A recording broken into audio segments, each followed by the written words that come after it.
So what happens is you empower the articulate classes. You don't actually make people more altruistic. It doesn't generate more solidarity in society. I think it generates less.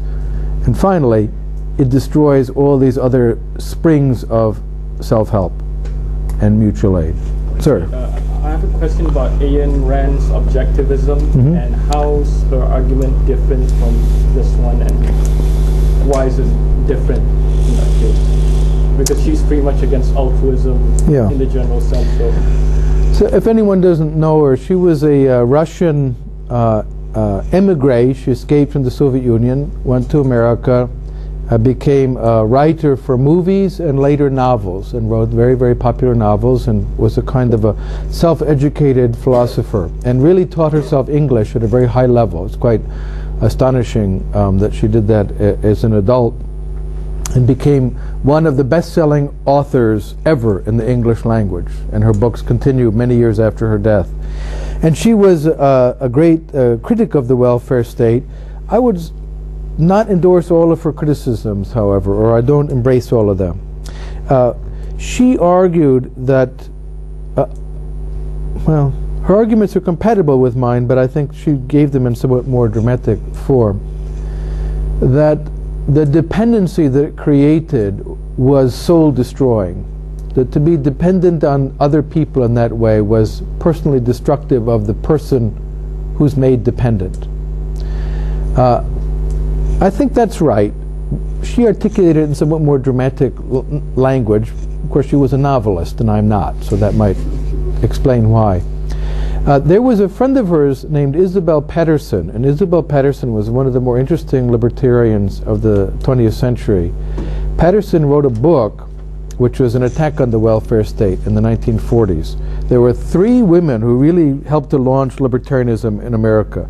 Ayn Rand was one. She was an emigre from Russia. The other one was a woman named Rose Wilder Lane, who was also a best-selling novelist. And she had been a communist as a very young woman and went to the Soviet Union to see this great experiment. And she came back horrified. She said, "This is unbelievably terrible what is happening there," and devoted the rest of her life to warning the world about collectivism, because what she had seen was just such a moral shock and horror to her. And Isabel Patterson, she was a journalist. So it's quite interesting. These are three women, self-supporting, became quite prosperous through their own work, and great pioneers of liberalism. Patterson wrote an essay called "The Humanitarian with a Guillotine." You know what a guillotine is? Cutting off of heads. That was used by the French when they would murder people or execute them. They would shunk, and your head falls off. And so the essay was called "The Humanitarian with a Guillotine." And she argued that a certain mentality that views itself as altruistic, wanting to help others, can generate a really ugly form. And I think she was onto something. I like to help people. I like to help them so much, I really want them to be dependent on me.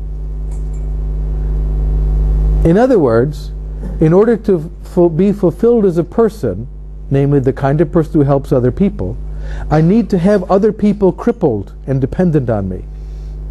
She said that's ugly. There's something sick about that this mentality. But she argued that was the mentality of the modern welfare state. And I will give you a simple example from personal experience. This is an unpleasant personal story I'm going to tell you about my family. I had two brothers, and one of them died basically of alcoholism. He couldn't control himself, and we spent years trying to help him. When he had a big crisis, my other brother and I went to deal with the problems and rescue him and so on. And we took him to the hospital, and there's a social worker there. Hospitals will help you with your problems, right? And it's a very valuable skill, social work in this way. She said, well, you have to go to the county welfare office and they'll give you some advice. Okay. We went through all of his assets. We tried to get into an alcohol treatment program. So we said he has this much money in his bank account, he has this much, he has a car, we could sell the car, it's worth that much. We really spent a lot of time trying to organize what his assets were. We went to meet the welfare officer, and it was unbelievably terrible experience. And the guy said, right. Here's what you need to do. Okay, I see you have $16,000 in assets that your brother has, which we thought we would use to pay for treatment, right, in an alcohol treatment clinic. He said, get rid of it. Get rid of all the money. Go spend it. Go have a good time. Go to Las Vegas. Spend the money. When you're down to under $500, come back and I'll make him one of my clients, and then I will deliver monthly money to him. And my other brother, who was helping me, the one who's not alcoholic, he almost killed this man. We were so angry. He just wanted to reach around and just pinch his head off. Because what he told us was, make your brother useless. Don't save what he has. Get rid of it. As he said, go to Las Vegas. Spend it. Then come to me. And then you'll be dependent on me. It was a bit like having a conversation with a spider, if you could imagine such a thing. And that mentality, this is what Isabel Patterson was describing. There was something very wrong about that. The purpose of this man's job was to make my brother dependent on him. That was soul destroying and just terrible. In contrast, things like mutual aid associations were about learn self-respect. We tried to get you back on your feet so you can walk on your own, not always sit in the wheelchair so I can push it. Imagine that is the image.